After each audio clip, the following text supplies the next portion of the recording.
स एव अस्ति परमम त्वमेव इति देवा इदानीं जयतु सर्वदं तत् सर्वस्व सम्बन्ध सन्मति तन् मन चिताति भस्मरम् सर्वशत्रूणां पिब त्वं रक्तं रक्त अर्थ तद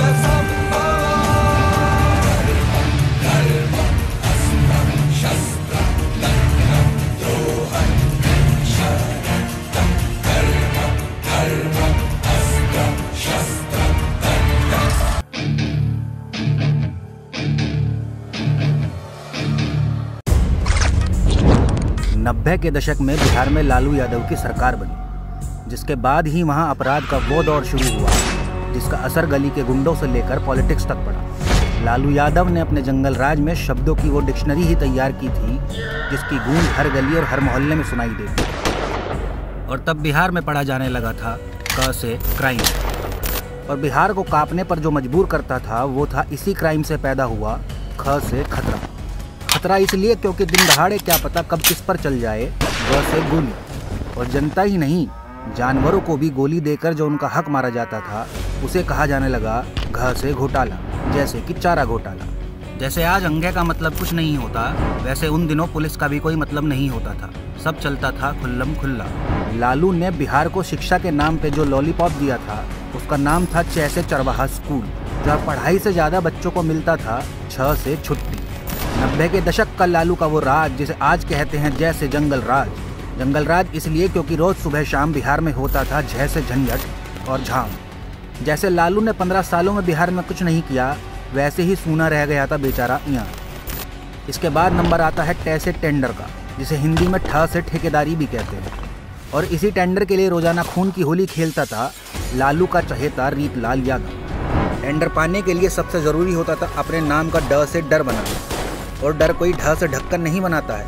डर का माहौल बनाने के लिए चाहिए था पुलिस प्रशासन से अणे, मतलब गुरु 36 का आंकड़ा।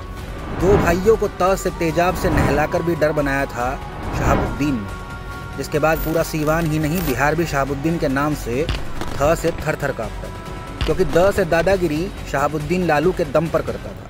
लालू जिसे चाहता था उसे अपने कारिंदे शहाबुद्दीन से कहलवा कर ध से धमकी दिलाता था। कुल मिलाकर लालू के राज में बिहार न से नर्क बन चुका था। इसी नर्क से त्रस्त आकर बिहार से लाखों की संख्या में हुआ था प से पलायन।